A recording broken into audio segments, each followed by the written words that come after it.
In Dublin, this pro-life group is determined to deliver its message that Ireland should remain an abortion-free country.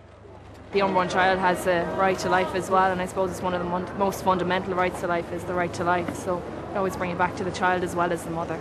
They're trying to bring abortion in Ireland, and on our leaflets we have the TD's information, and we need the people to ring the TDs to tell the TDs that we don't want abortion to come into Ireland.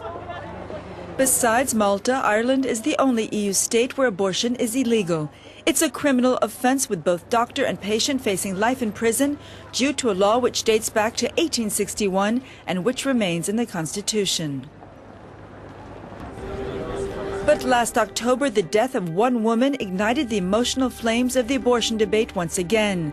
Salvita Halappanavar was 17 weeks pregnant when she died in hospital. Her husband claims she could have been saved had the doctors been able to terminate her pregnancy and treat her. Others argue it was already too late.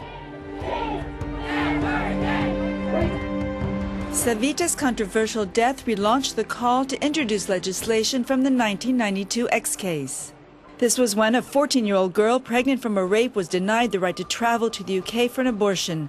When she threatened suicide, the Irish Supreme Court ruled that abortion should be allowed when a woman's life is in danger. But until Savita died, consecutive governments avoided introducing legislation. Yet in December, this changed.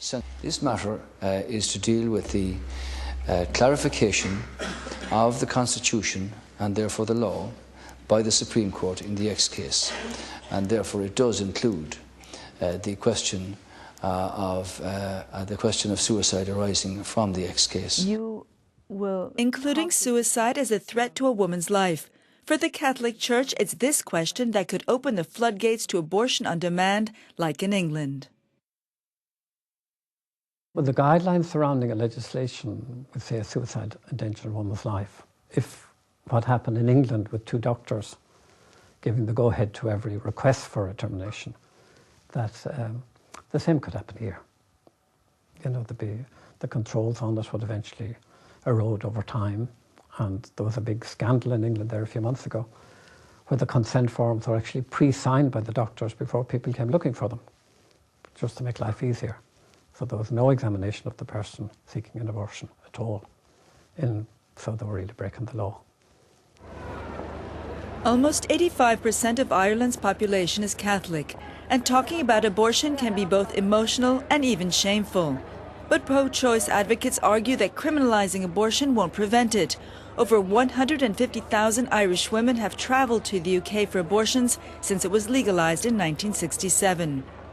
And for Claire Daly, legislation on the X case is long overdue. She argues that the risk of suicide is a real health threat and not a prelude to abortion on demand.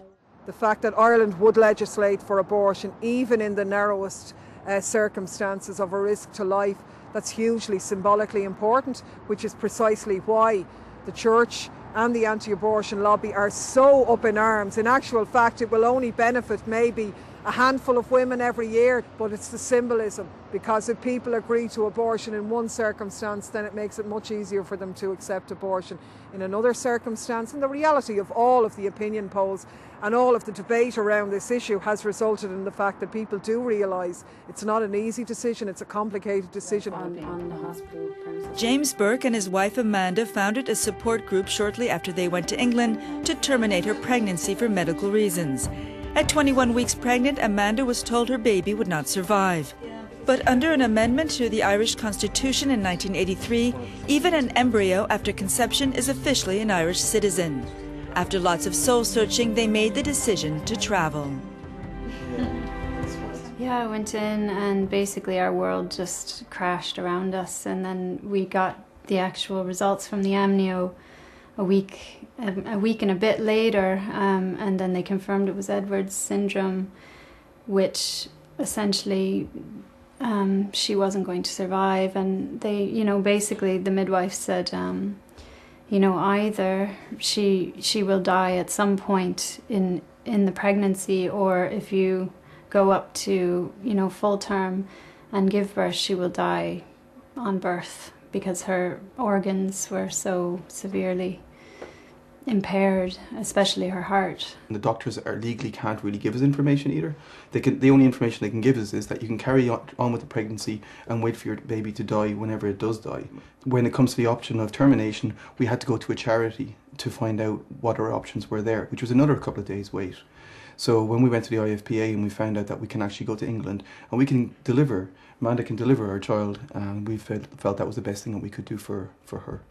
When I could go to a hospital, I didn't have to go to an abortion clinic. So, I mean, if we had gone to the wrong people or talked to the wrong people, I could have ended up trying to get to an abortion clinic just under that 24-week mark, or God knows, you know, what we would have done. We flew to Liverpool on the Monday night and we had a cheap hotel room booked. On the Tuesday we went in to have our child's heart stopped by injection. So then we had to wait for 2 more days for Amanda to come back to the hospital and be given medication to induce labour. So she didn't actually deliver Aoife until Friday night. Next morning we woke up and we got to see our child, that they had her dressed in the room next door, and then we just had to leave. We had to get in a taxi and go to the airport to get our flight at 11 o'clock, leaving our child there. It's horrendous. That was the worst part of it, you know. And there's tragedy happens every day in people's lives, and death is a part of everyday life. But for us to have to leave our own country to just go through that, it's just wrong. It's just plainly wrong. While James and Amanda hope new legislation will allow terminating pregnancies for medical reasons, there's little doubt that pressure is now on Enda Kenny. Pro-life groups argue he and his political party made a promise never to legalize abortion. It's very, very hard to reverse that legislation once it's in. So I suppose all our work now is before that legislation is passed. And we really need to remind Enda Kenny and Fine Gael that they gave a pro-life promise to the people nearly 2 years ago. And that if they break that promise, the people will never let them forget. And Enda Kenny, no matter whether he fixes the economy or not, or what he does to the healthcare system, or what he does, you know, to the whole financial crisis, if he legalises abortion, he will go down in history as the abortion Taoiseach, and the people will never forgive him for it. Never forgiving the Taoiseach or the Prime Minister. While for some the threat is real, for others Ireland is finally coming to terms with an issue that has long been swept under the political rug. If you look back 20 years ago, you'll see that this organisation, the Irish Family Planning Association, was fined for selling a condom. That case went through the High Court and then the Supreme Court because we sold a condom without a doctor's prescription. What happened at the time is you could only get a condom if you were married. So, you know, there's a lot of legacy issues here that we have to work through. What I think needs to happen is we don't need Ireland to be written off as some sort of conservative basket case. We need to have an engagement with the rest of Europe, and I think the rest of Europe needs to know that you know, there's public opinion in Ireland has changed enormously on these issues. The Irish government is expected to debate and vote on the abortion legislation by next summer. While it promises to be long and complicated, one message is clear: Ireland is now talking about abortion.